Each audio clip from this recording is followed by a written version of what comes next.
I've just been reading a parable that Jesus spoke, and I thought he really was a good storyteller. He had some brilliant stories, and they're not obvious, the meaning. You have to get it, and that means you have to give a bit of thought to it. The one that stumped a lot of people was read in this morning at Mass. It comes in chapter 16 of St. Luke's Gospel. I'll read, and you see what you make of this. This is the parable. There was once a rich man, and he had a steward who was denounced to him for being wasteful with his property.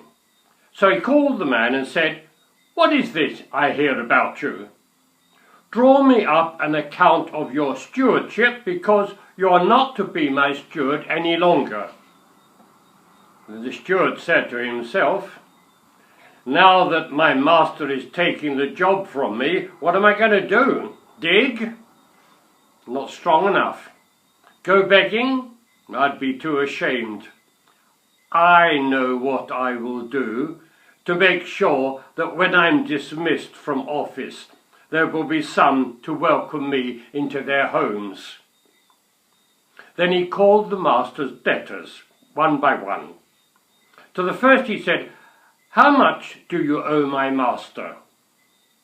100 measures of oil, was the reply. The steward said, "Here, quick, take your bond, sit down straight away and write 50. To another he said, "And you, sir, how much do you owe?"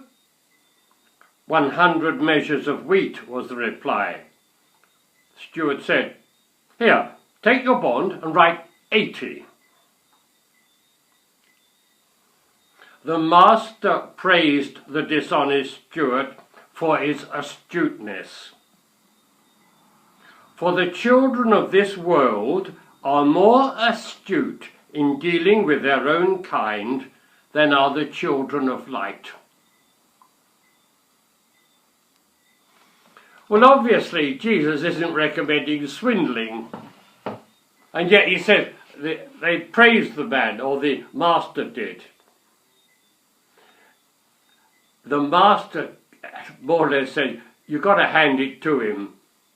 He's clever." It was a big con. And I think most people enjoy a story of a big con. Did you see a movie, The Italian Job, some years ago? Or later, The Sting.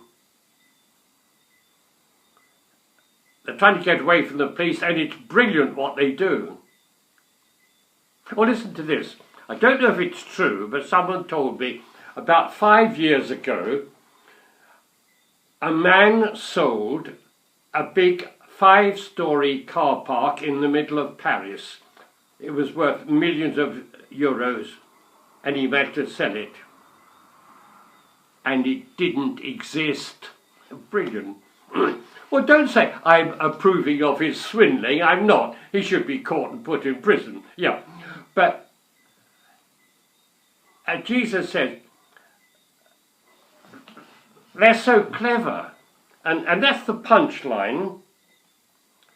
The children of this world are more astute in dealing with their own kind than are the children of light.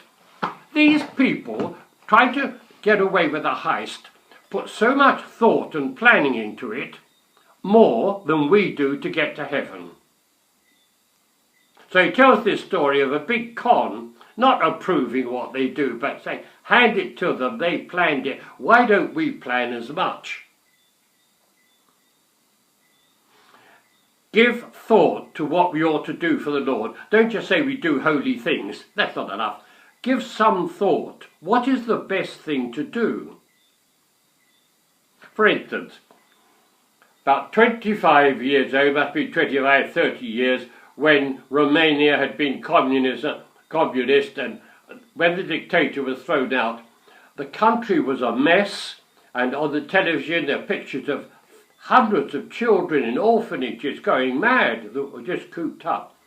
And so a number of people went there from other countries to help. And I heard of one woman, she was a lovely lady in her late 50s, very highly qualified nurse, and she said, "My husband died a little while ago, my children are all married, I have time and energy to go and help." And she went to an organisation which sends people there, and she said to me afterwards, "They are lovely people, but they're a mess. They're double booking, they're sending people to the wrong place." So she stayed to help them to sort that out. And in the end, she spent years in a tiny office in London, sending other people to work in Romania and other places where there were refugees. That was better than going herself, less romantic. And the one who really thought this through was St. Ignatius of Loyola. Now, he lived 500 years ago, but in his life, he said, he came up to the expression, and he made that his motto, and the motto of the Jesuit order that he founded, "For the greater glory of God." Not great, greater. A choice of two things, to go to Romania or send other people there. The greater glory of God was to stick in an office and send other people there. And he discovered this, St. Ignatius did, in his own life. When he was converted, before then he was a very proud man, very conscious of his appearance. You couldn't say a word against it. Oh, he was very proud. And he realized that was wrong, so he said, right, as a penance, I'll get rid of that. Didn't wash, didn't cut his hair. Oh, he was a mess. And then he thought, well, that might make me holy, but it's not going to draw anyone to Christ. No, the better thing, he spruced himself up to try to attract people to Christ. Then he thought, if I'm really going to work for the Lord, I need some education. He wasn't very keen on study. And when he started studying, he noticed he was so full of the love of God, he would go into prayer. And he realized, I'm not going to get any study done like this. Right, when I'm studying, no thought of prayer, no thought of God. That is a distraction. At another time, I will think back at how my study might have brought me to the Lord. But when I'm doing a job, the greater glory of God is to concentrate on the job.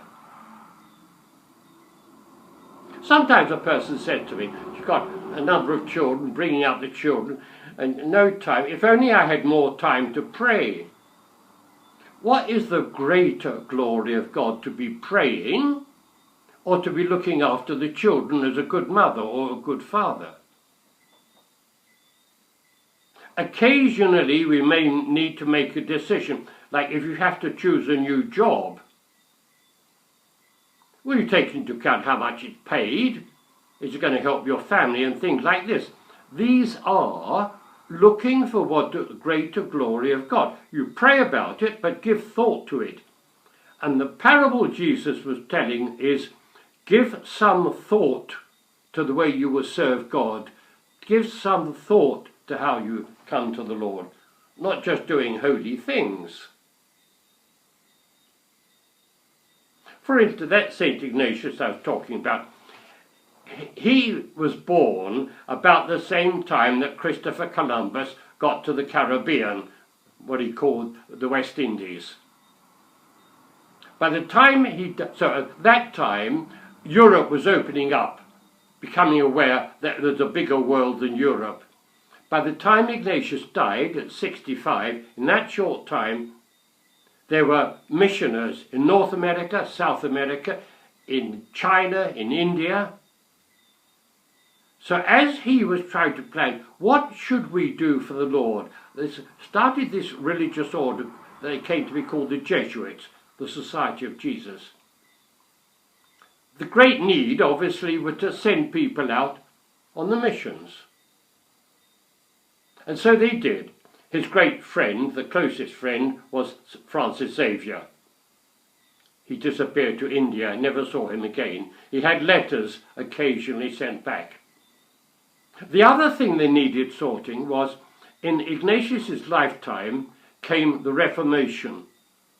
When he was born as a child, Catholic and Christian were synonymous. There were no Catholics and Protestants. But in his lifetime, the church suddenly split. They were at each other's throats. So the other need is, we need highly intelligent, well-trained people who will study theology and with great kindness try to win people to Christ.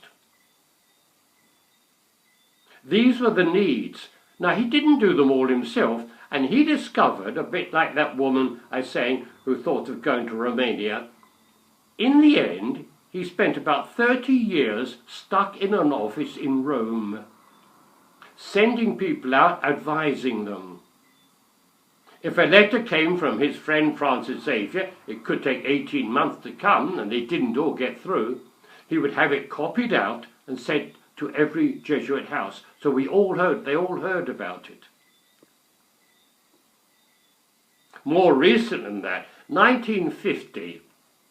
1950, the communists took over China. Now, we had a lot of Jesuit priests in China at that time.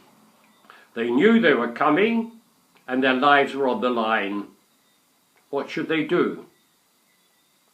No point in just sitting there waiting to have your throat cut. On the other hand, are you just going to abandon the people? Father General in Rome, the main superior, wrote a letter. Those who are old or infirm must leave and go back to their own country.